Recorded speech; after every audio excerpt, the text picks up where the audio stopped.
Puisque votre bien-être est précieux et que votre vie a de la valeur, désormais, voici votre nouveau rendez-vous santé sur UFM, ULNES. ULNES, ce veut être un forum radiophonique d'échange autour des questions santé et bien-être. Tous les vendredis à 19h et dimanches à 13h, en rediffusion, Karine Moutaali vous présente un sujet et notre partenaire santé DKT vous éclaire. ULNES, votre santé nous intéresse. Bonsoir et bienvenue au rendez-vous santé de UFM. Je suis Karine Moutaali, votre présentatrice. Merci de nous recevoir à nouveau ce soir chez vous, fidèles auditeurs, internautes, pendant 45 minutes en compagnie du docteur Jean-José Oualombi, qui est donc gynécologue aux cliniques universitaires de Kinshasa et qui est notre expert DKT de ce soir. Nous échangerons sur le thème, autour du thème plutôt, dysfonctionnement sexuel chez l'homme. Relativement fréquents, les troubles sexuels masculins regroupent l'ensemble des dysfonctions susceptibles d'altérer la qualité de l'érection ou l'intensité du désir sexuel. Souvent tabous, les troubles sexuels chez l'homme peuvent pourtant faire l'objet d'une prise en charge médicale ou même parfois psychothérapeutique efficace. À terme, une dysfonction sexuelle qui n'est pas résolue, monsieur, peut avoir un impact négatif sur la qualité de votre vie, mais également de la vie de couple pour ceux qui en ont. D'où l'importance de les identifier et pourquoi pas de les soigner et les éviter. C'est pour ça ce soir le docteur est avec nous. Bonsoir docteur. Bonsoir madame. Merci d'être encore à nouveau avec nous, docteur Jean-José Oualombi, je rappelle qui est donc gynécologue aux cliniques universitaires de Kinshasa. Alors, c'est vrai qu'on a déjà eu beaucoup de numéros avec DKT, vous êtes expert DKT, mais je suis sûre, docteur, que ce soir, on a des nouveaux arrivants qui savent pas c'est quoi DKT. Est-ce qu'on peut avoir, justement, comme vous êtes docteur, une petite piqûre de rappel sur qui est DKT et surtout sa mission en République démocratique du Congo? Merci beaucoup pour la question. DKT, c'est une ONG internationale d'origine américaine et qui fonctionne dans plusieurs pays, au niveau de l'Amérique latine, au niveau de l'Afrique et même en Asie. DKT est une abréviation. D'accord. Venant du nom, disons, le détail, c'est Deep Kumar Tyagi. C'est un Indien qui fut le champion dans son pays en planification familiale. Et c'est en mémoire de cet Indien-là que l'Américain, quand il a créé son ONG, l'a baptisé du nom de son ami, Deep Kumar Tyagi. Je disais que le DKT est installé dans plusieurs pays et DKT est arrivé chez nous depuis 2009. D'accord. Et son ambition, c'est de couvrir tout le territoire national, qui est très vaste, et il y va tout doucement. Et au moment où nous parlons, plus de la moitié des promesses sont déjà couvertes par les activités de DKT. Sa mission, c'est essentiellement lutter contre la mortalité maternelle. D'accord. Et DKT utilise 3 axes. Le premier axe, c'est la promotion de la planification familiale. L'usage des méthodes modernes et efficaces de la planification familiale. Le deuxième axe, c'est la prise en charge des femmes après l'avortement. Nous appelons ça simplement soins après avortement, parce qu'il est établi que les complications après avortement constituent un facteur important de décès maternel chez nous, en RDC, et particulièrement des jeunes filles. Et enfin, le troisième axe, c'est la lutte contre les maladies sexuellement transmissibles ou les infections sexuellement transmissibles, y compris le VIH et SIDA. Merci docteur pour cette petite piqûre en tout cas de rappel. Alors notre numéro de ce soir, fidèles auditeurs internautes, comme nous l'avons dit, est axé sur le dysfonctionnement sexuel chez l'homme. Que pouvons-nous comprendre à ce thème-là, dysfonctionnement sexuel chez l'homme? Que doit-on comprendre? C'est quoi exactement? De façon très simple, il s'agit de toute anomalie dans l'exécution de l'acte sexuel. Donc, on peut avoir des problèmes au niveau des différentes étapes de l'acte sexuel. Et quand il survient donc un problème, nous parlons de dysfonctionnement, c'est-à-dire un mauvais fonctionnement. Donc, comme le dit le docteur, c'est essentiellement pendant ce qui tourne autour de l'acte sexuel, essentiellement. Exact. D'accord. Bosangisia, comment on dit en lingala? Bosangisia nzoto. Bosangisia nzoto. Lingala est moins compliqué. Non, en lingala, on dit simplement Bosangisia nzoto. Ah, voilà, c'est un peu compliqué. Maintenant que ça est fait, alors nous sommes fixés sur ce que c'est ce dysfonctionnement. Alors, on parle là, cette fois-ci, de dysfonction sexuelle masculine. Alors, quand on parle de dysfonction, c'est-à-dire qu'il y a un problème, comme vous l'avez dit, mais comment ça fonctionne quand il n'y a pas un problème? Comment ça fonctionne, cet organe ou ces relations sexuelles ou ces fonctions sexuelles masculines quand tout va bien? Merci beaucoup pour la question. Il est bon de savoir comment ça fonctionne normalement. D'accord. C'est en ce moment-là qu'on peut dire, dans tel cas, il y a un dysfonctionnement. Quand tout va bien, il y a d'abord le désir. Okay. Le désir ou la libido, qui est stimulé par plusieurs facteurs. Le regard, les touchés, la vue, ainsi de suite. Après, le désir va pousser maintenant l'homme à entrer dans la première phase vraiment de l'activité sexuelle. Cette première phase est appelée la phase d'excitation progressive. Très bien. Après la phase d'excitation progressive, va venir la phase du plateau, ou qu'on appelle encore la phase d'état. La phase du plateau, la phase d'état, c'est l'excitation se maintient et devient même de plus en plus importante. Okay. Et après cette phase-là, généralement, l'acte sexuel, donc la copulation ou la rencontre des organes de copulation a lieu. Et c'est pendant l'acte sexuel que l'homme va atteindre ce que nous appelons le sommet du plaisir. Le sommet du plaisir chez l'homme coïncide avec l'éjaculation. Donc, le sommet du plaisir qu'on appelle l'orgasme coïncide avec l'éjaculation. Et une fois que l'éjaculation a eu lieu chez l'homme, il y a ce que nous appelons, c'est la dernière phase, c'est la phase de détumescence ou la phase de résolution. Donc en ce moment-là, l'organe ou le corps de l'homme reprend ou rentre à son état d'avant l'excitation. Voilà un peu en gros les différentes étapes de l'acte sexuel. Très bien. Donc on peut dire qu'il y a 4 phases. Donc, qui fait un peu, si on prend ça fait des pics, hein, ça commence tout doucement, ça monte, ça descend jusqu'à tomber. Tout à fait. Très bien. Alors, docteur Jean-José, vous avez parlé de dysfonctionnement. On est en train d'en parler au pluriel. Donc, c'est-à-dire qu'il y en a beaucoup, ces dysfonctionnements sexuels masculins. Alors, quels sont les principaux dysfonctionnements? Bien, on peut passer en revue les différentes étapes, mais en gros, les dysfonctionnements les plus fréquents, c'est essentiellement au niveau de l'érection et au niveau de l'éjaculation. Mais parfois aussi, on peut avoir des perturbations au niveau du désir. Mais ce qui est vraiment fréquent, ce sont des anomalies au niveau de l'érection et des anomalies de l'éjaculation. Très bien.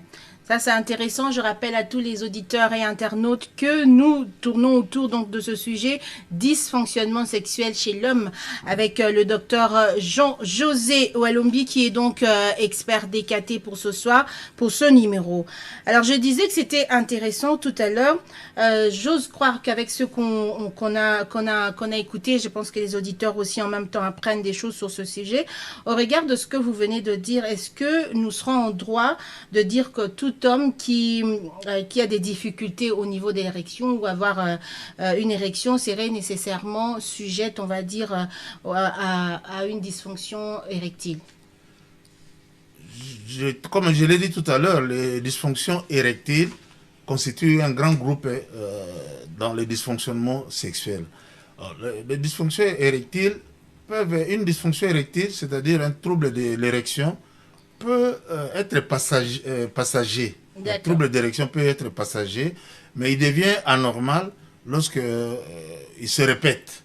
Lorsqu'il se répète à tout moment, là, il devient anormal. Mais une panne passagère ne constitue vraiment pas une préoccupation. Alors, répétitif ou passagère, ça veut dire quoi? Allez, si on va en un mois, quelqu'un a cette panne-là 2 ou 3 fois, c'est tout à fait normal ou Peut-être même pas 2 ou 3 fois, peut-être une seule panne par mois. Bon, ça, ou même normal. Une fois par an, c'est quelque chose qui doit survenir plutôt rarement. Mais si on a plusieurs pannes par mois, là, ça devient une préoccupation. Je disais tout à l'heure que c'est quand même assez tabou. On connaît les hommes avec leur côté macho. Ils ont souvent des difficultés à en parler. Ils le mettent sur le compte du stress, du travail, etc. Est-ce que ça peut être aussi parmi les causes de ces pannes-là d'érection?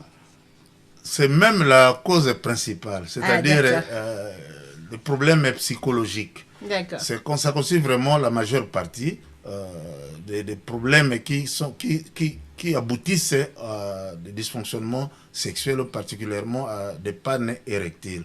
Donc, la tête joue un rôle important dans la survenue de ces troubles. C'est comme ça qu'on dit, par exemple, que les ouvriers, quand il a fini de transporter fait son travail physique à la maison, il n'a pas de soucis. Et donc, ce sont des personnes qui connaissent rarement des pannes érectiles. Mais bon, quand même, est-ce que c'est toujours vrai de mettre ça sur le compte de la fatigue, on a beaucoup travaillé, ou parfois ça peut cacher aussi justement un dysfonctionnement que l'homme ne veut pas exprimer? Tout à fait. Nous avons dit que le gros vient des troubles psychologiques, mais on peut avoir des problèmes organiques. Et il y a 2 problèmes particulièrement que nous recherchons chez un homme qui présente des pannes érectiles ou des dysfonctionnements sexuels, particulièrement la panne érectile. Il y a 2 problèmes qu'il faut absolument exclure. Le premier problème, c'est le diabète. Le diabète va altérer les vaisseaux sanguins qui sont un élément important dans la survenue de l'érection. Donc, si un homme vient nous voir et se plaint de pannes érectiles, nous devons exclure le diabète. Deuxième problème que nous recherchons, ou deuxième cause organique que nous recherchons, c'est l'excès d'une hormone. C'est une hormone qui est sécrétée à la base du cerveau, qu'on appelle la prolactine. C'est une hormone qu'on trouve et chez la femme et chez l'homme. Chez l'homme, elle est en petite quantité. Mais lorsque son taux devient élevé, il conduit à une panne érectile. Donc, ce sont des pathologies qu'il faut exclure, des maladies qu'il faut exclure, parce qu'on peut les soigner. Ok. Très bien. Alors, parlons d'un autre souci, docteur Jean-José. À partir de quand on peut considérer qu'un homme est impuissant, par exemple? Parce qu'on entend beaucoup parler de ça. C'est un homme impuissant. Il ne sait pas... enfin, je veux le dire en lingala. Hein, oh, azoté les matés, na salignon, soit azoté les matés. À partir de quel moment on peut considérer que cet homme ou azoté les matés, il est impuissant? C'est lorsque l'homme est sollicité et que il ne réagit pas à ces différentes sollicitations. Je disais, si c'est sporadique, ce n'est pas un problème. Mais si la partenaire essaye pendant plusieurs fois, essaye et que ça ne marche pas, on peut appeler ça alors vraiment une panne érectile. Ou alors encore, l'homme peut connaître une érection, mais c'est une érection de mauvaise qualité. C'est-à-dire la rigidité n'est pas bien obtenue, et donc ce n'est pas tout à fait une érection qui puisse lui permettre d'avoir des rapports sexuels normaux. Ou encore, il a une érection, mais il est incapable de maintenir l'érection pendant le rapport sexuel. Parfois, juste avant de commencer le rapport sexuel, l'homme perd l'érection, et donc il entre dans cette catégorie-là. Très bien.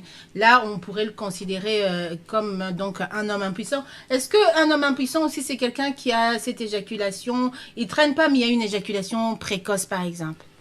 Oui, ça nous entrons dans un autre groupe, le trouble de l'éjaculation. D'accord. Bon, un homme qui a des perturbations sur le plan de l'érection peut, par exemple, éjaculer, mais il peut le faire parfois très tôt.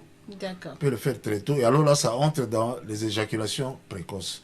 quand est-ce que nous parlons d'éjaculation précoce? Merci beaucoup. C'est lorsque l'homme pénètre et qu'il éjacule dans les minutes qui suivent.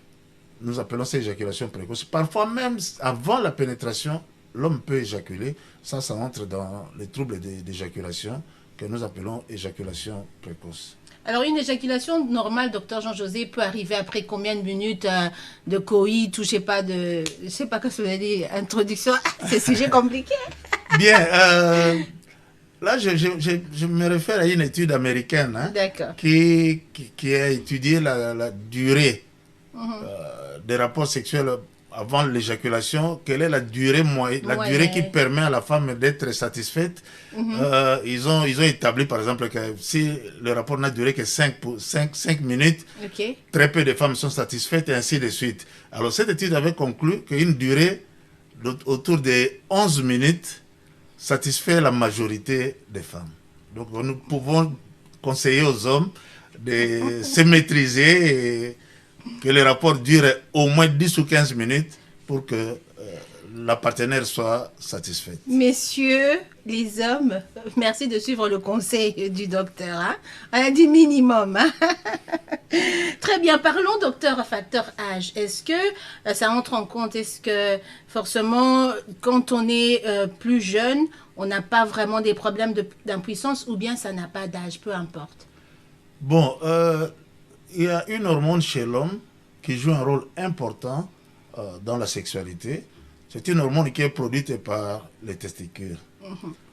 Et il est établi aujourd'hui que les cellules qui contribuent à sa production diminuent progressivement avec l'âge. On pense même que déjà à partir de 40 ans, ces cellules diminuent.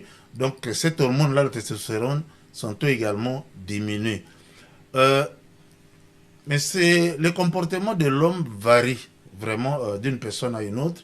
Vous trouverez des hommes jeunes qui présentent déjà des problèmes d'érection. Par contre, vous pouvez trouver un vieux de 70 ans ou même plus qui a des rapports sexuels plus ou moins normaux. Mais la grande différence par rapport à l'âge, c'est que, je ne l'avais pas dit tout à l'heure, après l'éjaculation, j'avais dit qu'il y avait la phase de détumescence ou la phase de résolution. Lorsque l'homme est jeune, après la phase de résolution, il peut rapidement obtenir une autre érection. Donc nous appelons le temps qui s'écoule entre la résolution et une deuxième érection, nous appelons ça le temps réfractaire. Le temps réfractaire est très court chez des hommes jeunes. Et ce temps devient de plus en plus long chez des personnes âgées. Et en ce moment, nous parlons plus on monte, plus ça baisse. Voilà, nous parlons de MMS. MS, ça veut dire MMS, ça veut dire quand on est très jeune, c'est matin, midi, soir. Ok. Quand on est très vieux, c'est mars, c'est MMS, mai, mars, mai et septembre. Septembre, puis c'est fini. Voilà. On attend le mars. Le mois de mars suivant. Ouh là là là là là là, c'est terrible, hein, messieurs, mais bon, c'est normal qu'avec le poids de l'âge, beaucoup de choses puissent diminuer. Tout à l'heure, vous avez parlé, docteur, de la baisse de désir sexuel, qui sont donc parmi les causes de parfois de dysfonction sexuelle. Alors, lorsqu'un homme connaît cette baisse, par exemple, de désir sexuel, est-ce qu'il devient automatiquement, on le catégorise automatiquement comme impuissant? En principe, on peut dire non, parce que si par exemple on insiste, si par exemple le partenaire ou la partenaire insiste sur la stimulation, si la personne suit certaines thérapeutiques, par exemple chez les psychiatres ou les psychologues, il peut redevenir normal. Il peut avoir une érection, donc pas nécessairement devenir impuissant. Mais si on tente tout, on fait tout ce qu'il y a comme technique, ça ne va pas. Donc dans ce cas-là, on peut dire vraiment le considérer comme impuissant.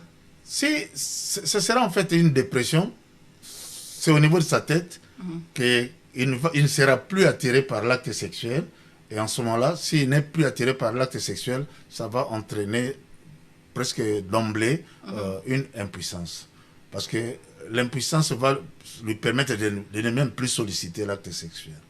Docteur, n'est plus être attiré par son partenaire, par sa partenaire, puisqu'on parle de l'homme, par sa partenaire, ou n'est plus ressentir de l'amour pour sa partenaire, peut-être aussi occasionner ce baisse ou peut-être cette perte de désir sexuel? Bon, dans ce domaine-là, il y a beaucoup de choses à dire. Il y a effectivement certains auteurs qui ont démontré que parfois les changements de partenaires modifient le comportement de l'homme. D'accord. Donc l'homme peut présenter une insuffisance sur le plan des performances sexuelles vis-à-vis d'une partenaire, mais vis-à-vis d'une nouvelle partenaire, le comportement peut être tout à fait différent. Très bien. Alors, est-ce que, docteur, on aimerait encore savoir, est-ce que la dysfonction érectile serait-elle liée directement au pénis? La dysfonction érectile est liée, il faut voir tous les mécanismes qui conduisent à l'érection. Parmi ces mécanismes, il y a le mécanisme nerveux, il y a donc la tête qui commande, et au niveau de l'organe de copulation, on doit avoir une réponse. Et cette réponse passe par un afflux, une arrivée massive du sang au niveau des différentes parties du pénis. Et c'est cette arrivée importante du sang qui entraîne une turgescence et une érection. Donc, comme si on a un problème au niveau neurologique, au niveau des nerfs, ça peut bloquer l'érection. Si on a un problème au niveau des vaisseaux, comme je l'ai dit tout à l'heure, pour les diabétiques, ça peut également entraîner une panne érectile. Très bien. Donc, ce n'est pas toujours lié, si on peut le dire, au pénis. Ou c'est essentiellement. Mais nous disons que la commande vient de la tête. De la tête. Et donc, si la commande vient de la tête, une commande négative par rapport à l'acte, donc le pénis ne va pas réagir. D'accord. Donc, c'est la tête qui est le patron.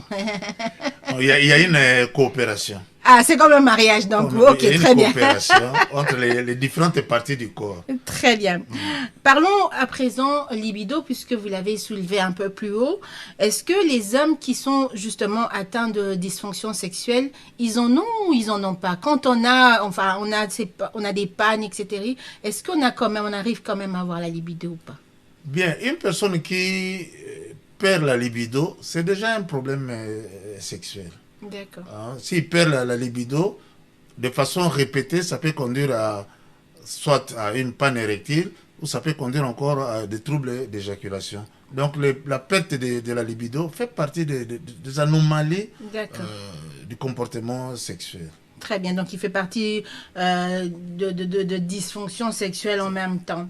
C'est ça. Très bien, je rappelle aux auditeurs que le thème de ce soir dans votre magazine Santé Wellness, c'est le dysfonctionnement sexuel chez l'homme. On en parle depuis quelques minutes avec le docteur qui est donc notre invité. Je rappelle que notre invité est donc gynécologue aux cliniques universitaires de Kinshasa, le docteur Jean-José Walombi, qui est notre expert DKT. Alors, docteur, nous sommes quand même baladés dans certains quartiers de la ville de Kinshasa. On a quand même donné ce sujet-là à 2 ou 3 personnes pour savoir qu'est-ce que eux ils aimeraient avoir comme solution, détecter un problème par rapport à notre sujet. On va écouter tour à tour les questions des auditeurs et on se retrouve tout de suite après pour les réponses du docteur.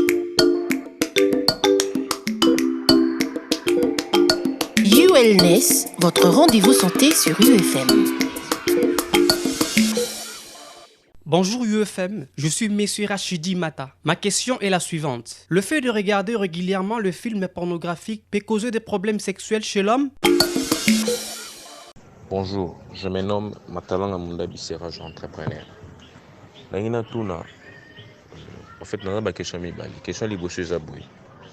Est-ce que Colata à tout moment, quelles sont tous les sous-vêtements serrés? Vous pouvez créer des problèmes sexuels à la longue, comme impuissant, surtout comme impuissant. Question mibali, est-ce que Covid-19, il peut créer des problèmes sexuels? Donc, ça atteint la Covid, parce que si le Covid, parmi les symptômes, il peut m'apaiser là. Or, en réalité, si vous avez un paiement, le sexe, il ne faut pas vraiment trop la pratiquer. Donc, je ne sais pas ce qui est parmi les symptômes. Donc, paiement quoi? Le Covid, la maladie qui ralentir, tout comme ça est impuissant sexuellement. Merci. Bonjour UFM, je suis votre fidèle auditrice, Clarisse Moussemena. Vrai ou faux que les hommes souffrant des troubles cardiaques ne doivent pas faire l'amour?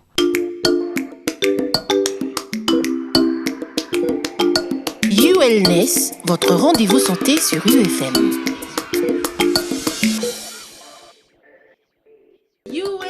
Votre rendez-vous santé, fidèles auditeurs, internautes, vous venez de nous rejoindre.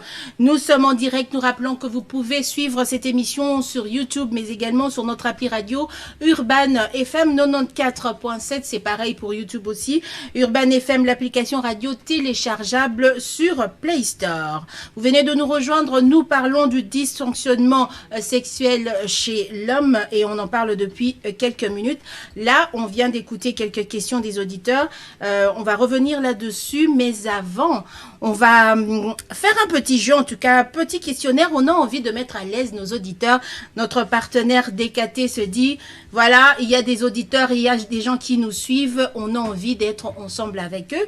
Pour cela, désormais, nous allons commencer à vous proposer des questions. Chaque jour où nous avons donc notre production, où nous vous proposons ce magazine, nous vous posons une question et on vous dit comment faire pour gagner des différents prix mis pour vous, en tout cas à disposition par DKT RDC. Alors, la question de ce soir, fidèles internautes, auditeurs, est de savoir qui est DKT et il se trouve dans combien de villes ou de provinces en République démocratique du Congo.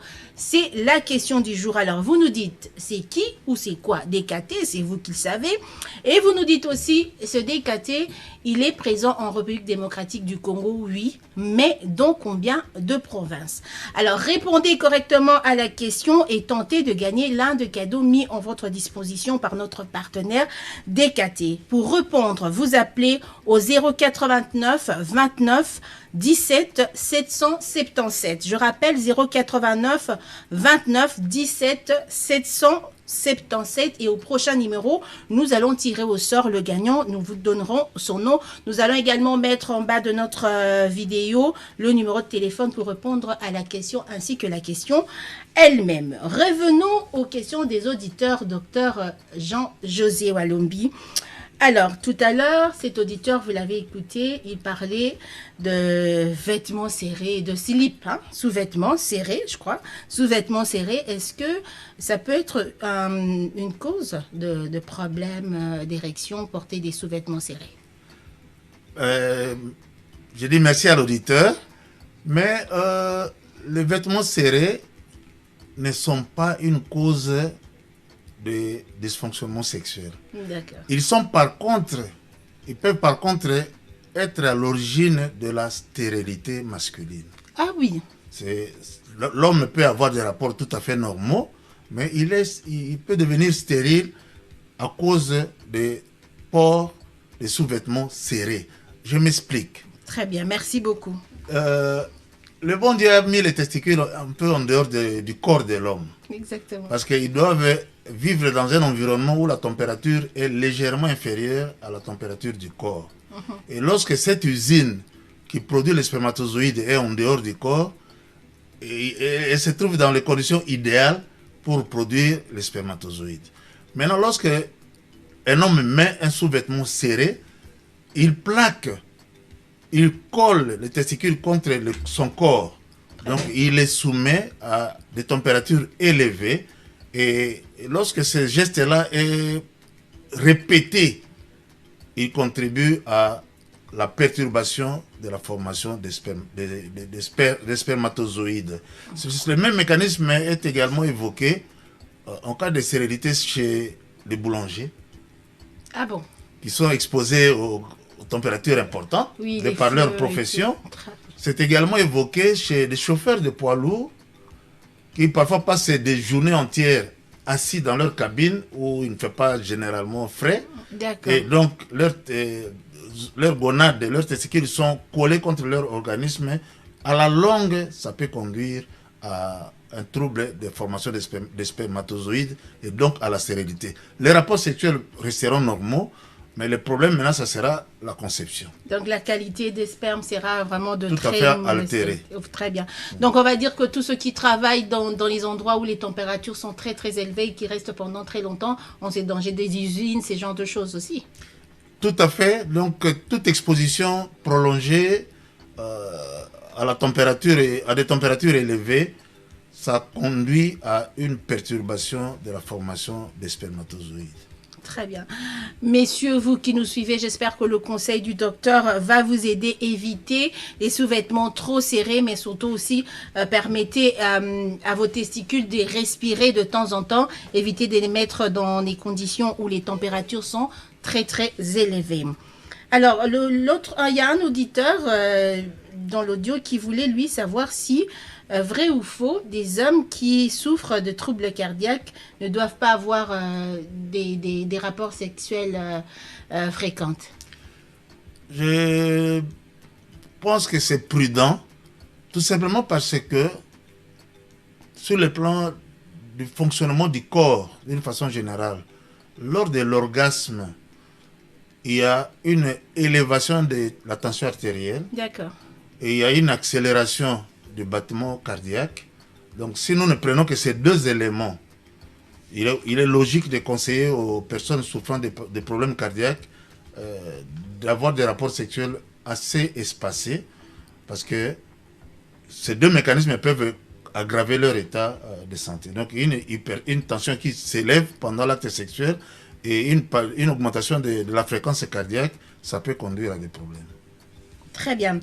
La prochaine question de l'auditeur était de savoir est-ce qu'il était possible de reconnaître seul qu'on souffre de dysfonctionnement sexuel? Si oui, comment? Bien, l'homme peut lui-même se rendre compte qu'il a un problème. Mais je pense que c'est plus la partenaire qui peut peut-être dire à l'homme, j'ai l'impression que vous avez des ennuis. Quand je sollicite, vous ne répondez pas. Mais donc, c'est un problème du couple. Je crois que l'homme lui-même peut se rendre compte qu'il n'arrive pas à remplir son rôle de mâle, de masculin. Mais la partenaire aussi peut se plaindre. Est-ce que c'est quand on n'est pas en couple, on a personne, mais on souffre de ces dysfonctions sexuelles. Comment le reconnaître? Il faut attendre d'être en couple ou bien il y a quand même des signaux comme ça? On peut avoir quelques petits signaux. Par exemple, un homme qui a un organisme qui fonctionne normalement, très souvent, même sans sollicitation, l'homme peut présenter des petites érections matinales. D'accord. Si vraiment l'homme n'a pas ces petites érections de 4 heures du matin ou 5 voilà. heures. Ah, c'est vrai. Et si l'homme n'a pas des érections matinales, ça peut déjà être plus ou moins un indicateur. D'accord. Très bien. L'autre question était de savoir, alors celle-là, moi, elle m'a bien fait rigoler. Le monsieur, ça ne pouvait être qu'un monsieur qui demandait de savoir si regarder les films pour adultes, entre guillemets, porno, pouvait être la cause de troubles sexuels chez l'homme. En principe, non. Hein. On pense plutôt que le fait de visionner des films pour adultes peut constituer un facteur stimulant, peut entraîner la survenue du désir, la survenue de la libido, et qui peut se prolonger donc par les autres phases de la copulation. Pandémie à présent, docteur Jean-José, la Covid, le monsieur voulait savoir, est-ce que la Covid, puisqu'elle fait partie de notre vie maintenant, peut-elle être parmi les causes entraînant justement des pannes érectiles? Bon, c'est une maladie relativement récente. On n'a pas beaucoup de recul par rapport aux différents impacts que la maladie peut avoir sur le corps humain, et particulièrement chez l'homme. Mais il y a déjà quelques travaux qui sont sur la place publique